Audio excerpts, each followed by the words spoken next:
Hi, I'm Jennifer Branch. Today we're going to paint the most peaceful Maine Cove. It's just going to be a relaxing painting, a gorgeous sky, barely tinging with purples and oranges, not quite sunset, but looking towards it.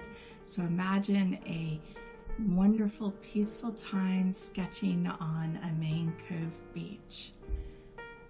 It's just going to be fun and relaxing. Let's paint. I'm mixing a lot more colors today than I normally do. Started doing that a bit more. So this is going to be some Cobalt and some Quinacridone Rust, a little tinge of Cobalt Violet. It's still a very limited palette. I think I add about 3 more colors to that on this painting. So no worries, it's just a very limited palette, but they're all mixed in slightly different amounts. I'm using the Saunders Waterford Rough Press block, 9 inches by 12 inches, and I'm just going right into painting the sky, and then I'll move down the painting. I'm using some nickel Azo Yellow to get that golden, it's not sunset, but almost feel. So not really dusk, kind of right before that where the sky just starts to dim a little and some gold and purples come up. Love sketching this time of day, but you have to be quick. So this is much easier in the studio. The rough press paper is perfect for something like this where there's a lot of texture in the sky, and there's going to be a lot of texture on the water too because it very much sparkles. So that leaves room for all those wonderful little white highlights and little dapples of sparkle everywhere. I thought you'd like to see my palette a bit more because there are very few individual paints in this. It's cobalt with a tinge of cobalt violet or something like that. So I thought that would be more useful.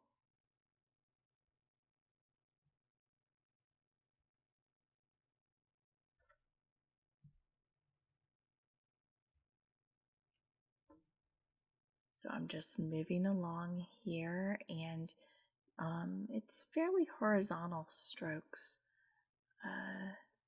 No huge cumulus sort of clouds, just very horizontal. And it's just they get smaller at the horizon, so that's easy, right? And it's the color subtleties in there. So I'm using a fairly dry brush. You can see I'm kind of blotting it half the time at the base of the brush to keep it where it has pigment, but it's just traces of it, and it's just skimming that rough press surface.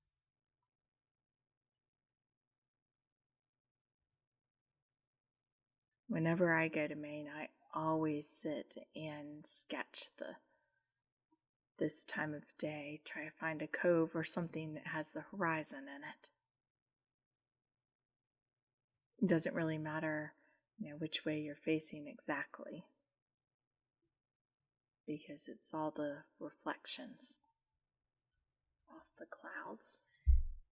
So that's what you need to think about, is reflections off the clouds and those wonderful colors. There's a big Quinacridone Rust in here, not just the nickel Azo Yellow. So the nickel Azo Yellow would be like the base color, and then there's a bit of Azo Yellow, a bit of Quin Rust. And now that I've done kind of the actual clouds, I'm going back and doing the sky with just tinges of that bright blue that you see at this time of day.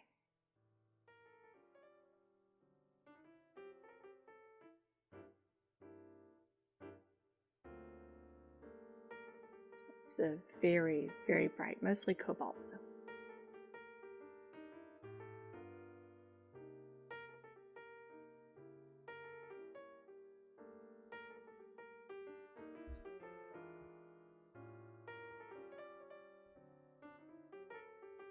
and I don't want to add too much of it, so I'm really thinking about where I'm adding it.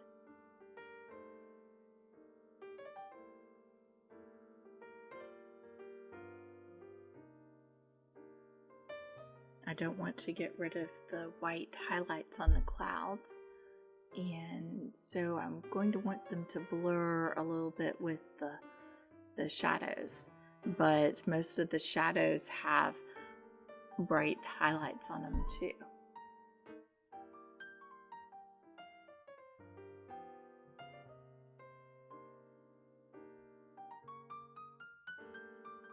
I'm doing most of this with most of this painting, not all of it, but most of it with this round sable. This is just a round sable, is in a larger size, is a very all-purpose brush.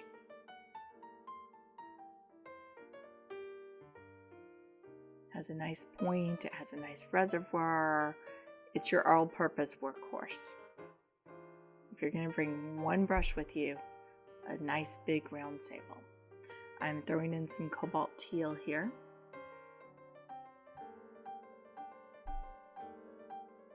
Just for a little bit of that greeny sky more at the horizon. It's a very faint green tinge.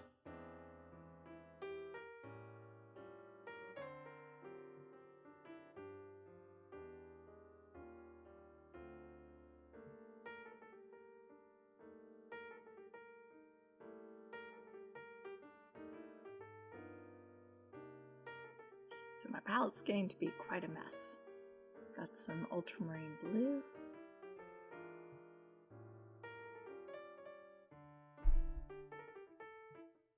I tend to work with a lot of paint at once, but I paint every day almost, so it tends to get a little messy.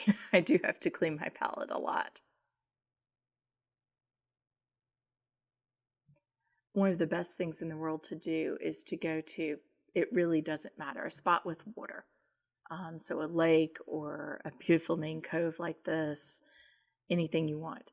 And spend most of the day there. Bring a picnic lunch and see how it looks from morning till afternoon, or lunch till late evening. You see a lot of changes, and you really notice how the sky changes and the shadows change and the colors of the place change. Take some pictures, but pictures aren't really all that accurate. They don't get the subtleties of color. They're fabulous for getting, I wouldn't be painting this without a photo. Photos are terrific, but I've also sat and painted this spot and sketched this spot. And so I know what the colors look like and the time of day, and you don't get the subtle changes from just a photo. So find some place that's gorgeous, bring a lunch, relax and notice the light change, how the light changes throughout the day. You may not do your best work, but you will know exactly what's going on there.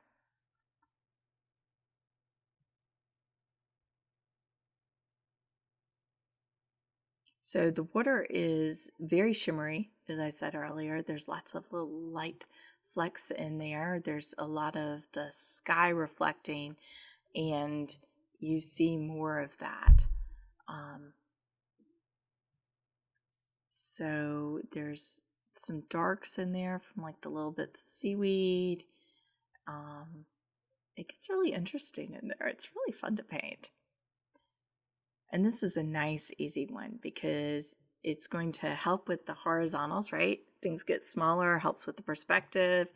The things get smaller as they get further away, and horizontal lines kind of make things lie flat. So that's really good for the clouds and the water. So very easy. And then we're going to have the background trees to bring it into focus. And so it's a very simple scene. And that's great because it gives you the opportunity to really work with the shimmery of the water or the glowing depth of the sky or whatever it is. And any scene like this with water, so if you don't have an ocean, find a lake. A big river would do. That's not quite as easy on that. A lake would be better. And just practice and notice the change in light and notice, perspective change and all that kind of stuff. And that's really going to help you develop as a painter. It's really going to make a difference. So I'm actually painting, since I'm painting the water, I'm painting the reflections before the objects that they're reflecting. So you need to have it drawn out well enough that, you don't get the tree where it looks like it's 20 feet away from the actual the tree reflection. You need to know pretty much where things are, but it's really a matter of proportions. You don't have to draw perfectly in watercolor. You just have to draw well enough that things are fairly correctly where they're supposed to be. And if you want to move those things, move the tree and the reflection together. So think about that when you're painting. So I've gotten some strong darks, but it's still mostly Cobalt Blue and Quin Rust with a dash of Ultramarine Blue. But I'm not going quite as dark as I normally do because this is a subtler scene. So you've got the wave action, you've got the horizontal water action, you have the reflection of the sky, and it's basically cross-hatching a crazy pattern at this point, right? But pay attention. The tide is coming this way, or the wind on the lake is coming this way. The horizontal effect is in the distance. There may be a little ripple from a boat or wind changing. This had the tide and the wind in slightly different directions. And so that changes the pattern on the water. So make it logical. Don't just randomly put that in. Put, the waves are going this way, the water is going this way. And if you feel like using some wax crayon to resist, I didn't in this particular one, but it would be very, very handy. Because if there's a couple highlights that you just have to be there and you don't want to take a chance on painting over them, and you're being a little too cautious on how you're painting because you don't want to mess up, right? So use a little wax crayon, reserve the tops of the waves or wherever the sparkle is, and that will help you. That way you can be a little bit more free with the painting.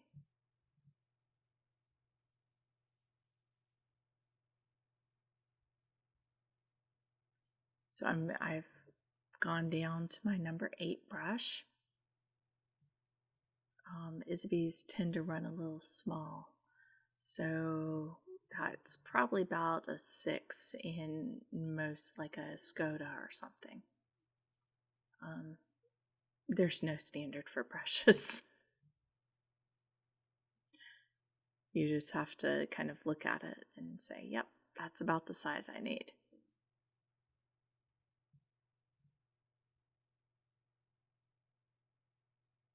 And sometimes I use small brushes and sometimes I don't use them at all.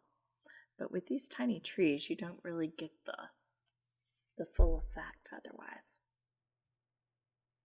So that's a lot of, I've mixed Quin Rust, I've mixed Cobalt Blue, I've mixed Cobalt Teal and Ultramarine Blue, maybe a dash of Nickel Azo Yellow. So it's a bunch of colors in there.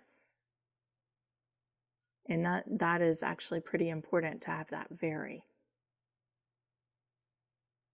You don't want just a flat wash because the trees aren't flat.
hope that was a very relaxing, peaceful painting for you to do. It should have been a nice, fun, easy one, which everyone needs. Thank you so much for watching and painting along with me. For more information and a reference photo, please visit my website, paintingwatercolor.com. I have a lot more tutorials and tons of watercolor information on my website. Happy painting!